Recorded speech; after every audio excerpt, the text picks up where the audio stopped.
Hi everyone, thank you very much for coming along. Following on very nicely from Glenn's talk about assessment and the ways in the tools and tricks and the ways in which he's been able to share stories of Sophia levels and people's ability to be able to demonstrate their careers, their skill sets, and also to map their careers and the ways in which they want to go. So a little bit of background. I was, up until 3 or 4 months ago, with the Australian Computer Society as the Head of Education and Workforce Development.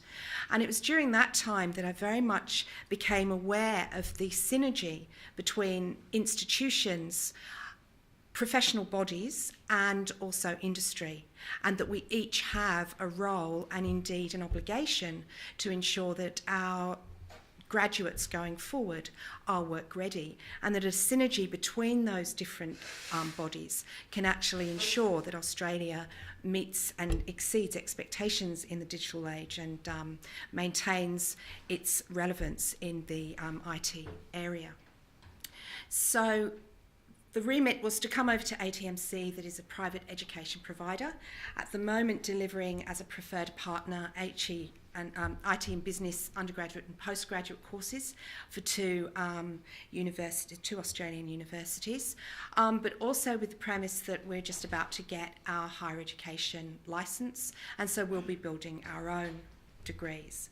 And that was really the thing that brought me over, because I was promised the ability to be able to put into each of those degrees an element of work integrated learning, whether that was on an internship basis, projects across IT, or a mixture of blended learning in both of those kinds of areas. So how was I going to do that? The first day I sat down and my CEO told me, okay, we've got 150 students that within the next 3 months will need an IT project, a real life project, so working with industry, and we need you to set those up. So if you could just go away, find those projects and come back, that would be great. Right, okay, but how methodologically am I going to do that? What is the model that I'm going to use in order to be able to build something that I'm then going to be able to implement when we have our own degrees, and when in 2 years' time we've got 2,000 students that I'm going to have to be looking after and ensuring that I can map their particular skill sets to projects that will make them relevant within industry, and more importantly, give them a career pathway that they can then follow as they complete their degrees. So ATMC is very much of the mind that it is going to be the practical university going forward, and that we're going to be ensuring that our students are work ready. So of course, having utilised Sophia across numerous programs with the ACS, I think I saw Rod just come in the audience. We put together a program for the University of Melbourne whereby the last 6 months of a Masters in IS and IT was mapped to Sophia, was using ACS mentors and also internships that were provided in industry, but that were very closely aligned to the students' career objectives and pathways. So that was a pivotal pilot for me, because again it saw those 3 strands coming together and working, ensuring that there was a suitable project. So Sophia was an obvious one. And you'll see from here I've got a reference, because this is stuff that I developed whilst at ACS with some of the other team in the workforce development space. So common language. The students can actually get what it is that we are trying to do, and I can talk to project advisors on what it is that they're putting together and the ways in which we can make sure that everybody has a common language in the ways in which we're going to put that forward. It's a single tool, and more importantly underpins a quantifiable skills capture. The most important one for me was replacing reliance on cottage industry spreadsheets, because as I go forward, the last thing I need is spreadsheets being and I've also got a team in India that's helping me, as well as in Sri Lanka and the Philippines as we roll out across the Asia Pacific. And the thought of what's going to happen to those spreadsheets as they go backwards and forwards is just, too much to bear. So, as well as my tool, in order to be able to map skills, I was going to need some sort of end-to-end solution, a tool in which I could map my projects. Also find a way in which I could map both Sophia and AQF, because of course I'm going to have to meet TEXA requirements, which is the body that governs HE. And also I want to put in there some graduate capabilities attributes that map to either CPA or ACS. So there's several levels at which I want to hit, and I want a longitudinal study of how I'm going to get there, and more importantly, how I'm going to map students across campuses, across the region, and be able to determine the skill levels they're at, and then be able to match them together in a project form. And again, I'm still looking at Sophia, and as you can see, I'm passionate about Seera. I've been a consultant now since 2009, and I just think it's an amazing tool. And the beauty that we are now at how we use Seera, what ways it can inform the stuff that we are doing rather than what Seera is quite remarkable. And it was very good to see from Simon this morning just how far advanced Australia and New Zealand are in the use of this tool. And interestingly, certainly from the work that I've been doing over the last 3 months, we're going to need an Indian translation very, very soon. So this is how I managed to sell it to the students, because I needed them to self-assess within a tool, to be able to demonstrate to them that there were recognisable mapped career pathways, and particularly because of course they're all taking electives. So how am I going to show that the types of career paths available to them have to match the electives that they're undertaking, and to work out the pathways and the crossovers that they're going to be able to utilise. The ACS accreditation guidelines comes very clearly into this. As you probably know, education is our 3rd largest export after minerals and coal. And international students require courses to be accredited in order to be able to come over and study in Australia. Now, I've got to upgrade this slide from anyone that was listening to Simon this morning. 197 countries utilise the framework.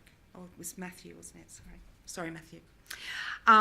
But also the alignment of workforce development needs and future digital skills requirements. That, to me, is why I'm doing what I'm doing. So this is the project model that I went away and thought about, because as I said, I needed something holistic, something that was measurable, something that I'd be able to implement and explain to others, because one of the challenges I've had over the last 3 months is getting all of my stakeholders on board. When I used to do training within the Sophia space for ACS, I used to say, lesson number 1, you have to have a champion. I can see a champion from one of the telecoms in the audience. Imperative. If you don't have your Sophia champion, you're not going to get anywhere. And now I find that I am the Sophia champion for my organisation, and I finally got everyone talking about Sophia and getting quite excited about the opportunities that it allows. So that's one component. So then if we look at where I'm going to start from, I'm going to start from Burning Glass Industry Data Analytics. I don't know if any of you have heard of Burning Glass. They are a North American organisation and an online tool, and what they do is they look at job market analytics. At the moment, looking at those particular areas, Singapore, Australia, New Zealand, UK and US, and they literally analyse hundreds of millions of global job postings. And what that allows me is real-time demand intelligence to understand the ways in which the labour market changes are occurring.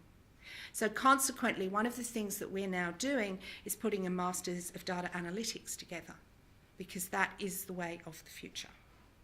So again, I can map that back to Sophia, but I can also prove to ACS from accreditation guidelines that I've done my intel on why I am developing that, and I can prove to TEXA that this is a real need within the industry. And this data is beautiful. They only analyse the settings that they set, parameters they set around particular areas. If something doesn't meet, like Matthew was talking about that job, that someone rang him about, that just wouldn't happen because they throw it away. It would be too ambiguous and it would not fit into their data set. So of course this allows me to also look at industry, occupation, education, qualifications and skills. And that's exactly what this project is all about. Also, it allows me to increase efficiency and alignment of education and training investments. I can very easily prove to my CEO why he needs to spend $150,000 on putting together a year's worth of training and the outcomes from it. Then my client partnering, industry, how do I go about that? And one of the things I've done for this pilot is gone offshore, and that's because first year IT jobs are offshore. They've been outsourced. And so I've spoken to a couple of engineering and IT companies in India, and I've brought projects back.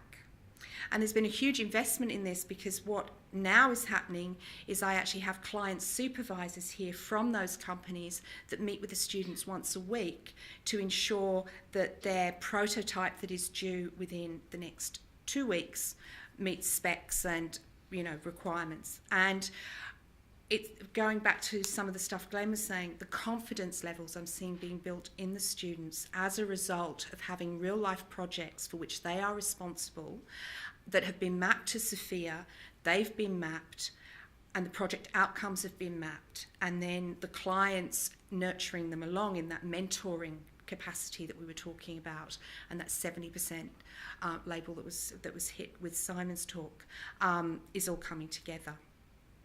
But it's also ensuring a close alignment of the specific skill sets required by the graduates for when they leave. We're definitely matching trending employer needs.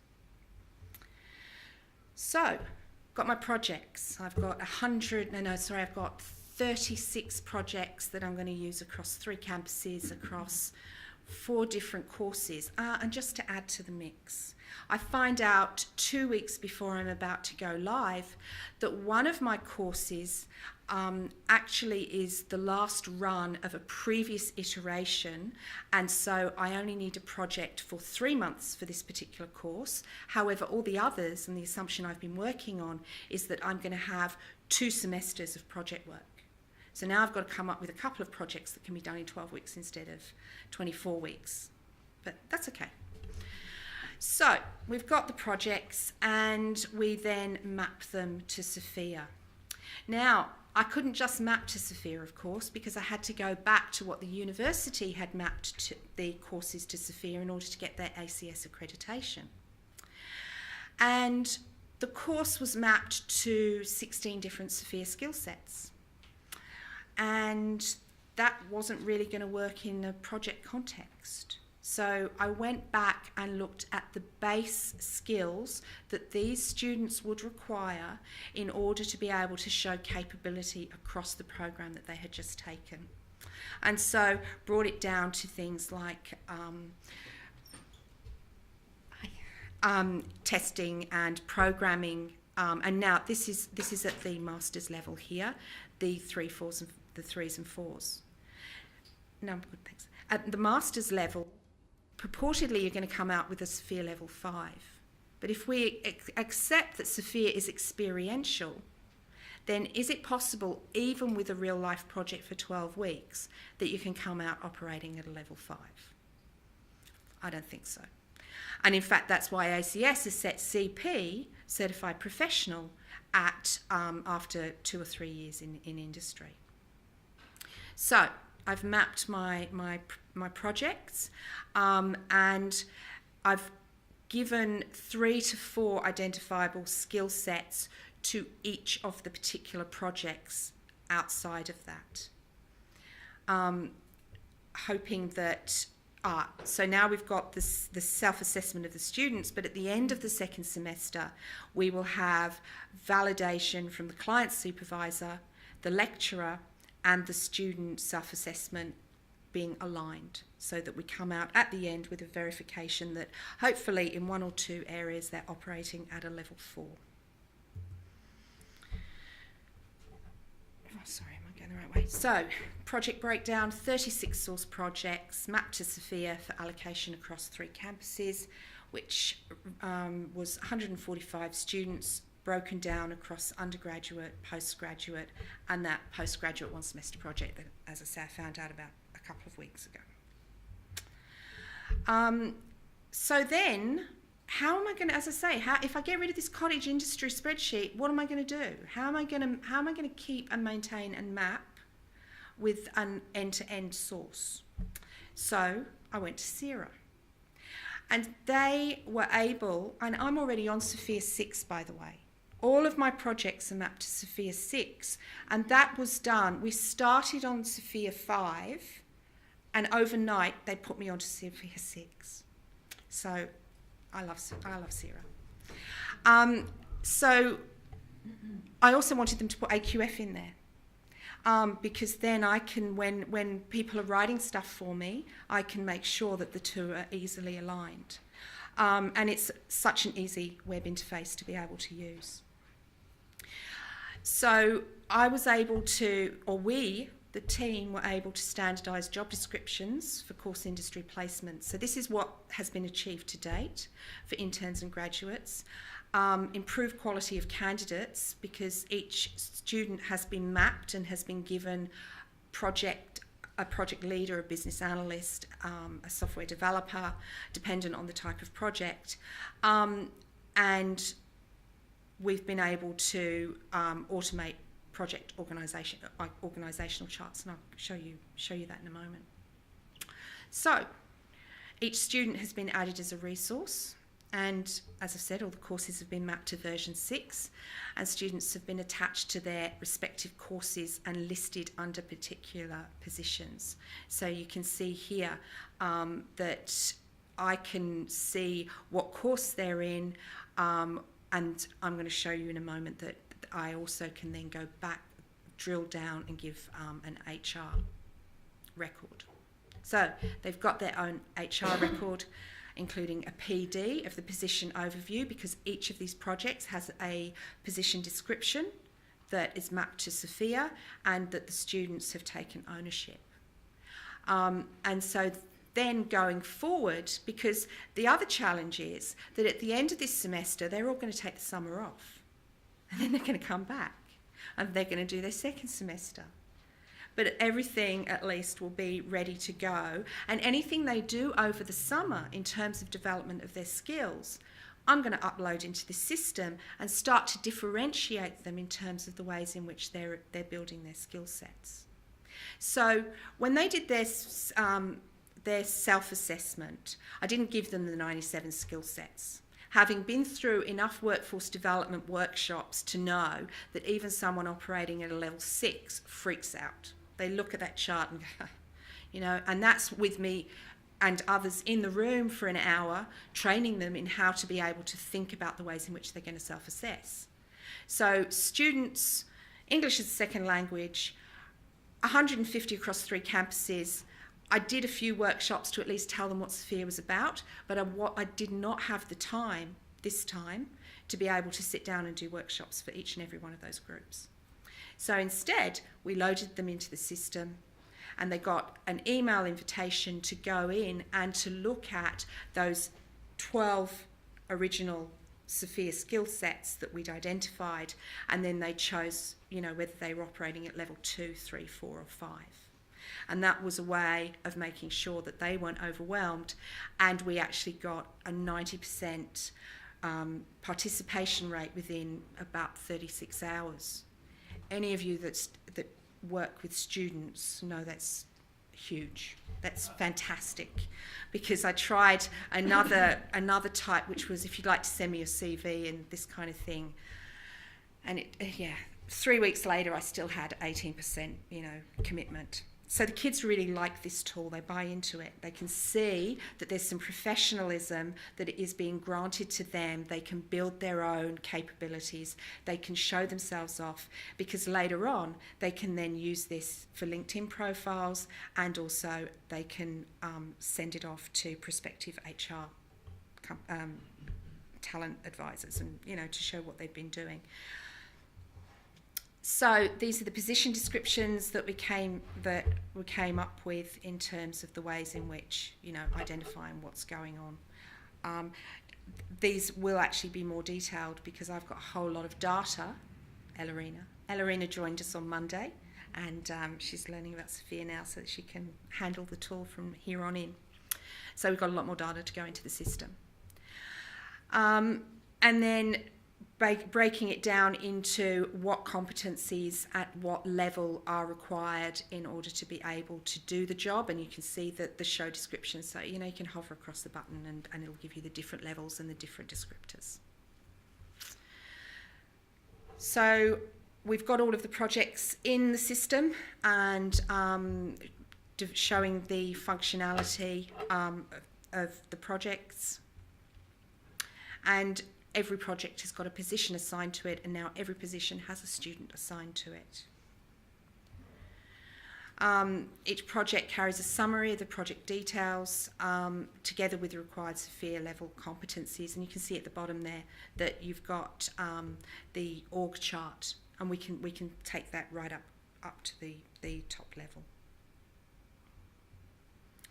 And that shows the types of project competencies against the different skill sets and against the different projects. So you can see the types of reports that I can start to pull out. When I've got those 2,000 students, and I'm going to start mapping students now from day one of year one, so that I can then, every time they do a subject, it's mapped to Sophia, and I can tick them off, and particularly when we come to those elective areas, I can then determine what kind of skill sets they're developing.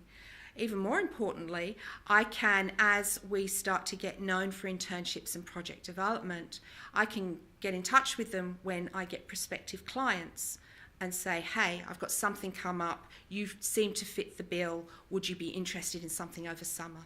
Or, do you want a part-time job? International students are allowed to work 20 hours a week.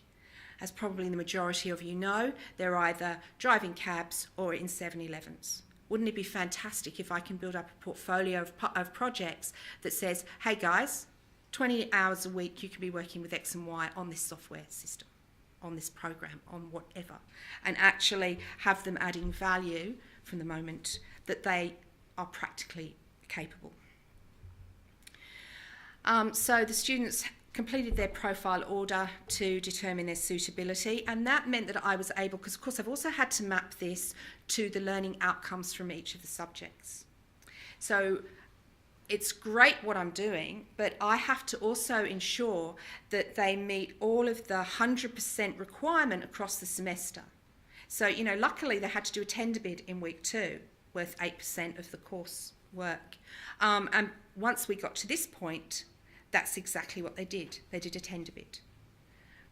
And we were then able to assign the project. And so from that moment on, they actually really feel like they're working. They're in a real live situation, and they are able to. And the excitement when they met with their supervisors was magnificent, for them to feel that they were actually going to do some real IT work that they could put onto a CV and that would help them get out there in the future. And so this is what you can see. I can pull against any particular student, a match against the project requirements and the student's self-assessed Sophia set. Now, Seera did offer me the opportunity of having the roles, the self-assessments verified, having, an assessor verify. Next time, that's what I'll do, so that we're not just working from a self-assessment assumption. But I just didn't have time this one round. This is flying a bit, this one. But as you can see, it's all starting to come together. I'm now sleeping at nights, which is a good thing. So a percentage match of resource against positions, so I can easily assign the most suitable resource to the position. And that's really important because it makes the students feel like they're not just being slotted into something, that there is actually a project that matches or meets their needs or, you know, career aspirations. It also means as well that I can cut out that conversation you invariably have to have with students who want to be an enterprise architect tomorrow, or they want to be a senior business analyst, you know, and it's like, well, that you can see where that is on the Sophia chart and where you are on the Sophia chart, so I can help you get there, but it's a 5 to 7 year journey, so, you know, keep working. So post-project, Seera is going to help me identify the top talent and assess student competency levels. And as I said, we're going to start mapping from day one of year one. So we're going to be able to map through courses, projects and placements, and look at reviews, appraisals. They're going to be really well versed by the end of this. They're going to get supervisor verification as they go along. We're going to look at competency weighted gap analysis, you know, in order to get this project, this is the workshop I'm going to be running, or these are the courses, the electives you need to be taking to ensure that you can meet the requirements of the next project. I can create capability development plans, strategies, and address identified skills and competency gaps. I can also, that learning and development need, I'm going to be able to put together some really exciting learning and development that's going to help these kids be work ready and, more importantly, hit the ground running when they get there. So that conversation that, you know, a lot of us academics have had along the way, because I've actually done the full cycle myself when we talk about different iterations.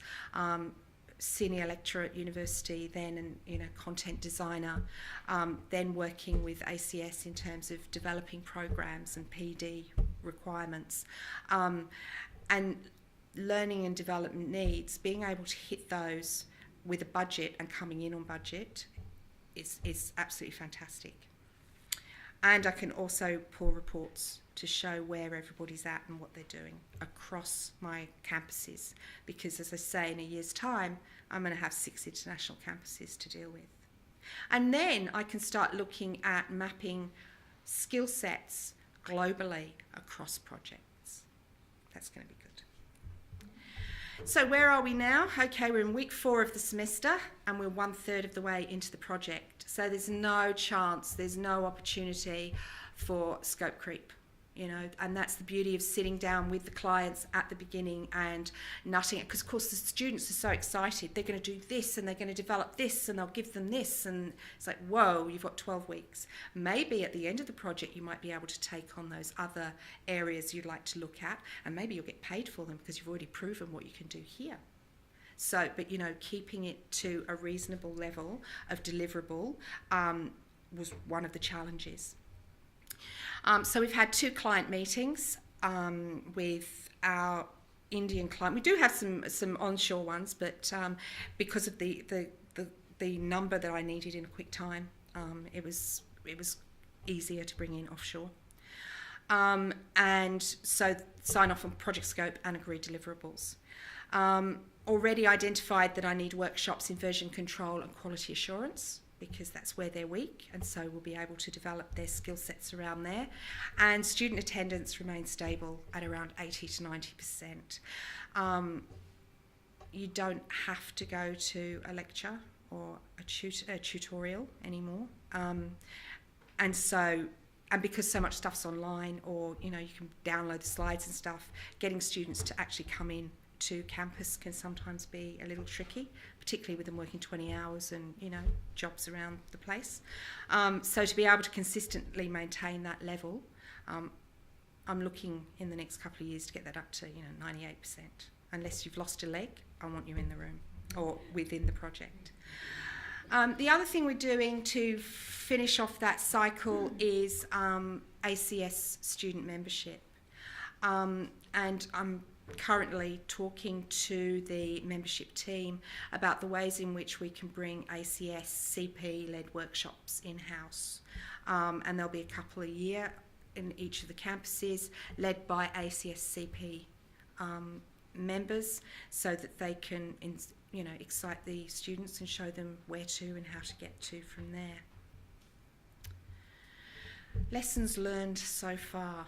Okay, the biggest challenge, because lecturers, are the master of the lecture hall and the course, and to delineate the responsibilities across the project and deliverables, and who was going to be coaching the students and who was in charge, was an interesting one that I hadn't anticipated. I really hadn't thought about that. I thought we're all professionals. We all want to work together, make these students work ready. Tick. No. So consequently, I've now come up with some templates to show exactly how everybody fits in and whose role is what and what's expected of each. And more importantly, set up fortnightly Skype meetings across the campuses, across different roles and responsibilities, so that we can all make sure we're on the same page. Next time, and again it was something that Seera had suggested I do but I just didn't have time, was arrange for severe self-assessment of the lecturers and the client supervisors who are running the projects, because that'll complete the gap and show who's doing what, and it can also then identify for me mentors in various different skill sessions, and I can put specialised workshops in around that. The generic skills, they were mapped too, but I'm definitely going to want to be developing those business skills and the complexity, as was spoken about earlier. So, and also do it prior to enrolment. Now that's a big ask, because some of these students arrive, 2 days before courses start. But hopefully word will spread, and because I'm sending them an email asking them to do this self-assessment, and word of mouth will hopefully help in that they'll start to do things ahead of time, which would just be, from a project management point of view, brilliant. Also, I was talking to the chair of Professional Standards Board last night. We were talking about, at the moment, what I can do with projects is I assign a project, they do it for a semester, they take the summer off, and then they do another project. They continue the same project. So they'll do the requirements in the first project and then they'll complete in the second. That's going to limit my pool of projects, because when I've got clients that actually want something delivered, they're not going to want to wait and have 3 months gap. So what I would like to be able to do is to assign the same projects to different teams once they've got different outcomes. And with this tool, that will be really easy. But I need to talk to the universities and ensure that they understand that this is not in any way, shape or form going to affect their learning outcomes or their degree requirements. So that, I'll let you know how I go with that.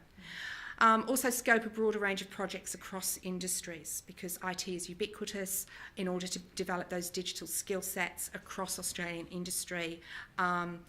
Health, for example. Also information management. I'm now going to be using the generic skills within our business degrees. So that's another 150 projects next semester. And a range of information sessions aimed at SME involvement in the provision of work integrated learning projects. Because at the moment I've got big guys on board. And one of the things when talking to Chamber of Commerce's around the country, when we were looking at the ACS common body of knowledge and how we would be improving that, it was very clear that SMEs make up 80% of their clientele, and that they feel badly let down and that they're not helped in this area. So it would be fabulous to be able to use the Chamber of Commerce's as my brokers, if you will, in order to be able to get to the SME and to be able to help them in simple IT projects that would, be a win-win on both sides. So that's it. As I said, look, I'm hoping that, we'll be able to demonstrate severe skill sets, and that we will give our students the opportunity to have a head start in today's competitive job market. So thank you very much.